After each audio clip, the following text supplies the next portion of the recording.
This was a little under 2 years ago. Back then, I lived in a small 2-story townhouse and worked remotely from home. The place had a small kitchen and living room on the first floor and 2 bedrooms on the second floor. One of those rooms I used as my office. During this time, the unit connected to mine that I shared a wall with was vacant. Nobody lived there or had moved in over 3 months. This night, I was working pretty late. It was rainy and cloudy outside, so I didn't have much else to do and decided to use the extra time to get ahead on work stuff. I sat in the office on my laptop for a good few hours. The house was quiet as usual, with the soft sounds of the rain outside ticking against the roof. I think it was just about 8 p.m. when, between the quiet clicking of my keyboard, I heard a thump on the wall next to me. I looked over, sort of confused, and heard it again. This was on the shared wall with the vacant unit, so naturally, it was kind of odd. After a few seconds of thinking, I thought that it must have been the owner checking up on something, or maybe prepping the unit for a tour in the morning. Regardless, I continued working. Over the course of the next hour or so, I heard random sounds from the other units. Creaks, thumps, and various other similar sounds. Oddly, they were spread out. Like I'd hear one creak, then several minutes would pass before I'd hear anything else. But then, at just about 9:30, I heard a door suddenly creak open and then pushed closed. This was louder than all the other sounds that I'd been hearing throughout the night, which made me feel kind of uneasy. It'd been months since I'd heard the sound of the other unit's door open and close, so I didn't actually know how loud or quiet it usually was. After a minute, I decided to take a break and leave the office, heading downstairs just to make sure everything was good with the other unit. I looked out the window next to the front door, seeing if maybe the owner's car was out there, but I didn't see anything. Nothing parked on the driveway or on the road. Also, while down there, I didn't hear a single noise from the other unit. I figured whoever it was must have already left, and so hopefully all the strange noises were done for the night. After checking out the door and double checking it was locked, I went right back upstairs to my office. I wasn't sure how much longer I really wanted to work for. At this point, I was feeling pretty tired and kinda just wanted to chill in bed for the rest of the night. But I told myself I'd do 30 more minutes. I closed the door to my office, sat down at my desk, and got as much done as I could. During that half hour, I never noticed any more of those sounds coming from the vacant unit. Just the calm rain still trickling down outside. Finally feeling good about the work I'd gotten done, and feeling my eyelids getting heavy, I shut off my laptop and headed out of the office, turning off the hallway lights and going into my bedroom. I started getting myself ready for bed when a sudden, eerie, and ominous sound echoed through the walls of the house. Someone was whistling a slow, soft tune. I stood there, silently listening for a few moments, I guess in shock of what I was hearing and how out of nowhere it came from. I quietly walked up to my bedroom door and cracked it open. As soon as I did, I could hear it much more clearly. It felt like it was too loud to be from the other unit, or even outside. Feeling really unsettled, I started walking down the hallway as the whistling persisted, filling the quiet halls of the house with the eerie tune. I made my way down the steps and moved toward the back of the house, where I could clearly hear the sound coming from. I peered around the corner into the living room. In the dark, unlit room, a man was sitting in the chair, facing the other way toward the black TV screen, continuing to whistle as he stared into the pitch-black room and barely moved. I could only see the general outline of him, but his hand that was on the armrest looked like it had something in it, like a small handgun. I knew he had to have known I was inside and probably heard me sneaking downstairs, yet he never looked back. He just stared forward, whistling. It was incredibly disturbing. I didn't know whether to say something or try to sneak away. Why was he even here? How did he even get in? What did he want? My heart was beating faster and faster before I made the sudden decision to run out of the house. I swung open the front door, still hearing the man continue whistling as I ran away. I only looked back once and didn't see him follow, but I did notice the door to the other unit was wide open. I got to the end of the road and called for help. When police got there, they could hear from outside that same eerie tune being whistled from inside. They approached carefully, going down to the living room and finding the man in the exact same position. They said he turned his head slightly to look at them, giving a short, crooked smile, then dropping his gun and letting them arrest him.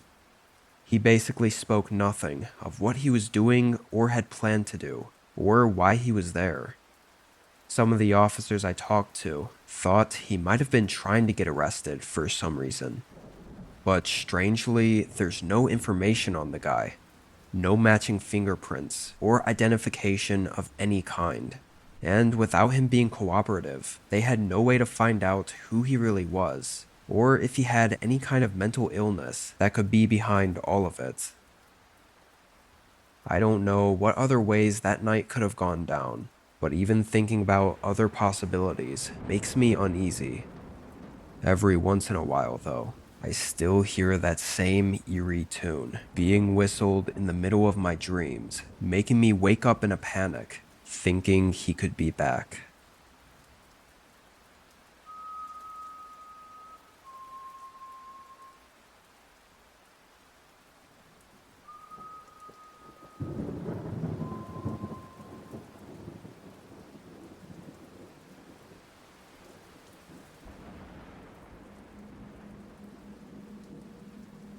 I was 16. I lived in a small home with my parents at the time, sort of on the outskirts of the city. It was in a smaller, wooded neighborhood, about an hour outside of the main city area where both of my parents worked. This was on a regular weekday. It was pretty cloudy and rainy all day, and everyone was talking about this big storm that was supposedly rolling in later tonight. I didn't care too much, so long as I didn't have to walk home in it. Thankfully, it waited until school was out and for me to get home before the rain started picking up. Usually these storms are over-exaggerated, but as I watched TV in the living room with the windows open, the clouds got darker and darker, and then the rain got a lot worse. But honestly, the most unsettling thing was the wind. Our small, old, and basically wooden house was creaking and swaying as the wind slammed against it and rain crashed against the roof. Regardless, I was sure everything was good and kind of just listened to the storm as I watched TV and waited for my parents to get home. At about 5:30 though, my phone alarm suddenly screamed at me about a flash flood warning. Not too much later, my mom called. She said a bunch of the roads on the way home were apparently flooded over, and that it was too dangerous for them to drive in, so they'd have to wait it out. I said I was good here, and the house seemed to be holding up, so it wasn't a big deal. Now knowing that my parents were stuck in the city, I got up and found something to eat in the kitchen. As I waited for my meal to heat up in the microwave, I thought I heard something that sounded like a knock, like something knocking on wood. It was so muffled by all the rain and wind that it was hard to tell, and I thought if it was anything, it was probably just something the wind was smacking against the house, so I ignored it. I grabbed my food and moved back over to the couch to watch TV, but before I could even start eating, I heard it again. This time, it kind of freaked me out because it sounded like it was at the front door, which was pretty much right next to me. And it was the exact same knocking pattern as the one I thought I'd heard when I was in the kitchen. Obviously, this made me think it had to be a person, but outside, in this storm, that really didn't make any sense. I was too scared for a minute to even check out the door, so I kinda just sat frozen on the couch and waited for something to happen. But when nothing did, I finally got up and went over to check out the door. I walked up to the door and looked out the peephole. It was mostly fogged over. All I could see were the blurry shapes of heavy rain pouring down. I looked out there for a while, making sure I didn't see any figures move or something. But with no signs of anything, I felt safe opening the door. At first, I was relieved. Nobody was there. It was just the monstrous storm outside. But then I noticed something weird. In the mud coming up to the porch, there were footsteps. I couldn't actually make out the shoe print or anything, but it was clear by the repeating pattern through the mud that they were definitely footsteps. And given the weather, they had to be recent to not have been washed away already. I felt a chill run through my body before I abruptly closed the door. I was really freaked out and really didn't know what to do. The rational side of me wanted to call my parents, or maybe even the police, because this was really strange with the massive storm going on and for me being alone. But the other side of me didn't want to worry anyone over something that was hopefully nothing. I mean, they weren't on the porch, so they must have already left. At least that was my thought process. I stayed more alert, but refrained from calling anyone yet. I told myself if I saw or heard anything else, though, I'd call. I went back to the couch and ate my dinner, keeping the TV volume a bit lower so I could listen to the storm. Honestly, I don't remember much else from that part of the night, because at some point I just laid down and passed out, waiting for my parents to get home. When I opened my eyes, I wasn't sure why I'd woken up. But the whole house was dark, and the storm was just as loud as it was earlier. I knew a while had passed though, and I was curious how I'd been able to sleep so long without my parents coming home and waking me up. I picked up my phone and checked the time, but immediately saw I had multiple missed calls and unopened texts from my parents. They were just asking if I was okay, and said the roads were still too bad to drive in, and they had to get a hotel in the city for the night. I rubbed my eyes and sat up, not really processing any of the texts I read, and just trying to wake up still. And then I heard probably the most terrifying sound I could have heard in that moment. It was a single footstep on the wooden floor right above me. Not something hitting the house or wind making the house creak. It was unmistakably a footstep inside the house, specifically in my bedroom, which was the room directly above me. My heart started racing as I listened for another few seconds. I followed the sound of the footsteps, staring at the ceiling as they slowly moved through my room. Then they started going toward the door into the upstairs hallway. I knew I had to act fast. I turned my phone on silent and quietly ran into the small downstairs bathroom in the main hallway, keeping the lights off and carefully closing the door behind me and locking it. I don't think they heard me. I opened my phone and turned the brightness on the lowest setting as I called 911. It was pitch black in there, aside from the dim phone screen. Once I saw that the call timer had started, meaning an operator answered, I whispered my name, my address, and what was happening, then went back to staying quiet while keeping the call going. I was afraid to even put my phone on the quietest volume to let me hear the operator, especially as I began hearing the footsteps making their way down the stairs. The low thumps slowly moved through the hallway, rain and wind filling the sound between each step. They walked right past the bathroom door. They kept on until they got to the kitchen, and then a few seconds passed as I waited for the next footstep, and then a few more seconds passed. Before I knew it, I was just waiting for any more sounds or for them to move, but I didn't hear anything.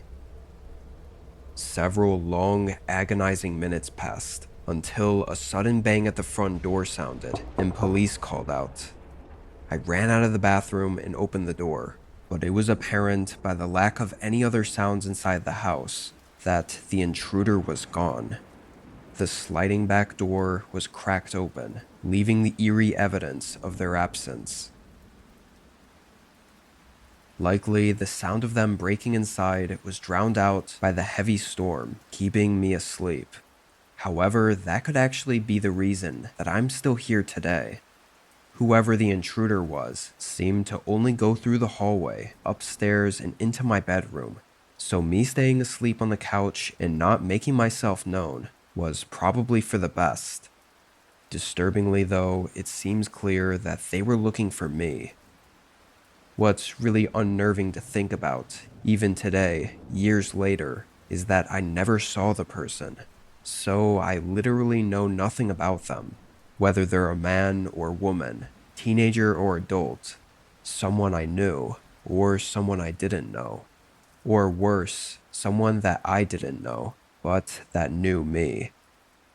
Me and my parents have been pretty on edge for the last few years, hoping whoever it was doesn't attempt to come back to continue whatever they had planned for that night.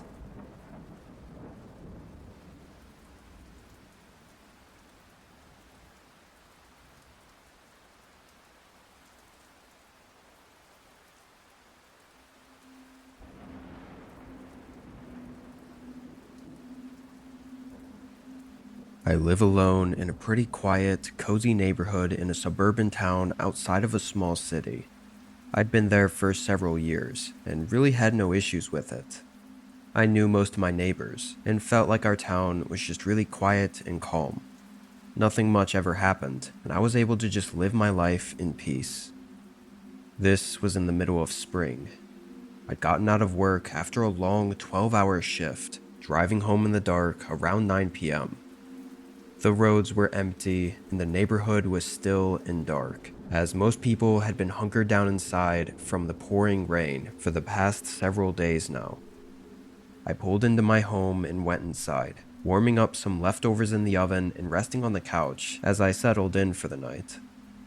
Only 10-ish minutes after I'd gotten home, though, there was a rather loud knock at the front door. I was really put off by it, unsure who it could be or what it could be for, but I got up and saw a man standing on my porch. He had a black rain jacket on and looked drenched. I opened the door. "Can I help you with something?" The man looked at me for a moment. His eyes were droopy, like he was very tired, and his face was stiff and motionless. He looked a bit older than me, maybe in his early 30s, with a dark beard and longish brown hair, soaked by the rain. Finally, he answered, speaking slowly and without much emotion, explaining that his dog jumped his fence and he wanted to know if I'd seen it. I said no, that I haven't seen anything. He nodded in an understanding way, but his eyes wandered past me and into my house as he slowly turned away and walked off the porch. I closed the door. I thought the guy was kinda weird, but maybe he was just really tired and frustrated, especially with all this happening at night and in rainy weather. I hoped he'd find his dog soon though, and aside from that, I went back to the couch and forgot about it. I want to say I was sitting there, watching TV for maybe 15 minutes, before there was a sudden knock at the front door again. Immediately, I was sure it was the same guy, but I had no idea why he'd come back. I got up, very confused and sort of concerned as well. Sure enough, when I looked out, I saw the same guy standing behind the door. I opened it, and this time I wasn't quite as friendly, just straight up asking him what he wanted. He had that same cold look as before. The man pointed toward the side of my house and said he saw his dog run into my backyard and asked if he could go look around back there. The way he said it was kind of strange though. I'm not sure how to explain it, but yeah, something was clearly not right. To get him off my back, and in case he was telling the truth, I said sure, he could go back there and look around. He said thank you, but at the same time as I was starting to close the door, he took a step forward, almost like he thought I was going to let him inside to lead him through the house to my back door. I just continued closing the door though. I'm not sure why he would have thought that, when he could easily just walk around the house and to my backyard. I looked out to make sure he left, and he did, going around to the side of my house. After all of that, though, I wasn't too comfortable with the guy just wandering around, so I went to the kitchen where I could watch out the back door. I didn't, stare at him through the door or anything, but I cleaned up some stuff on the counters, while occasionally looking back at what he was up to. Every time I looked, it seemed like he was just walking around the perimeter of the yard. Until one time I looked back, and his face was right behind the glass, looking in at me. It literally made me jump.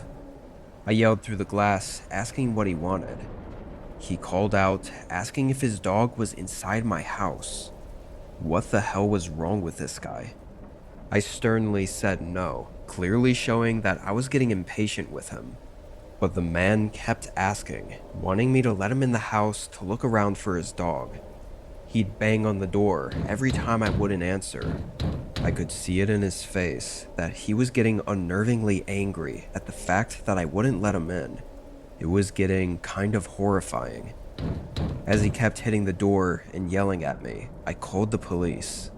Only then, once he saw me take my phone out, did he finally stop and leave, which only made it more suspicious as to what he was truly up to. Police came and took a report from me of what happened and what he looked like and all that sort of stuff. But that's where it was left at. There wasn't much they could do right then and there. However, unfortunately, a week later, there was an incident really similar to mine.